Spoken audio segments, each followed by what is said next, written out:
তারা বিদ্যুৎ বন্ধ করে এখানে ককটেল ফুটিয়ে এনসিপির পদযাত্রাকে ঠেকাতে চেয়েছিল। স্পষ্টভাবে প্রশাসনের সহায়তায় আজকের এই পদযাত্রাকে বন্ধ করার জন্য এখানে ককটেল বিস্ফোরণ করা হয়েছে। এই সরকারকে, এই স্বরাষ্ট্রমন্ত্রীকে হুঁশিয়ারি করতে চাই, বলতে চাই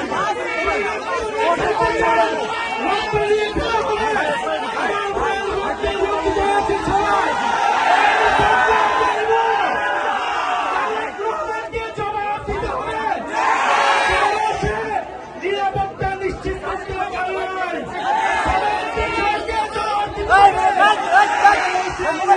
নিশ্চিত করতে পারে নাই। আপনারা করতে গুলি চালান, বোমাবাজি করুন, এনসিপির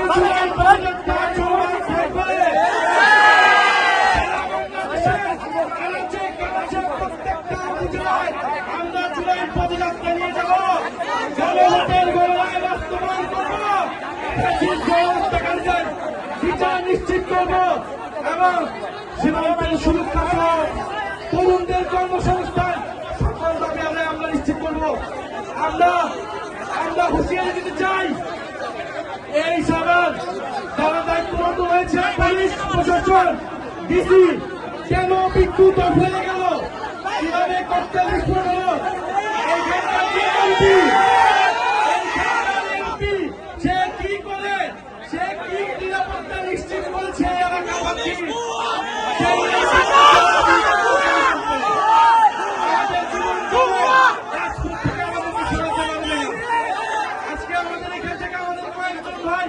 গুরুতর আহত হয়েছে। আমরা এর বিচার চাই, যদি দ্রুত সময়ের মধ্যে বিচার নিশ্চিত না করা হয় তাহলে এখানকার স্থানীয় প্রশাসন এবং এমপি তাকে জবাবদিহিতার আওতায় আমরা এনসিপির পদযাত্রা চলমান থাকবে। যত ভয় ভীতি বোমাবাজি করতে সবকিছুকে উপেক্ষা করে আমাদের পদযাত্রা চলমান থাকবে এবং স্পষ্ট আজকের এই ককটেল বিস্ফোরণ, বোমা বিস্ফোরণ প্রশাসনের সহায়তায় হয়েছে। কেন বিদ্যুৎ বন্ধ করে দেওয়া হয়েছিল, বিদ্যুৎ বন্ধ করে দিয়েছিল, আমাদেরকে খুন করার পরিকল্পনায় এখানে বোমা বিস্ফোরণ করা হয়েছে। বিচার চাই, কোন সন্ত্রাসীর ঠিকানা এই সাভারে হবে না। যারা গণহত্যাকারীদেরকে প্রশ্রয় দিবে, যারা সন্ত্রাস চাঁদাবাজি খুনিদেরকে প্রশ্রয় দিবে, যারা দুর্নীতিবাজকে প্রশ্রয় দিবে, তাদের পরিণতি ফ্যাসিস্ট আওয়ামী লীগের মতো হবে।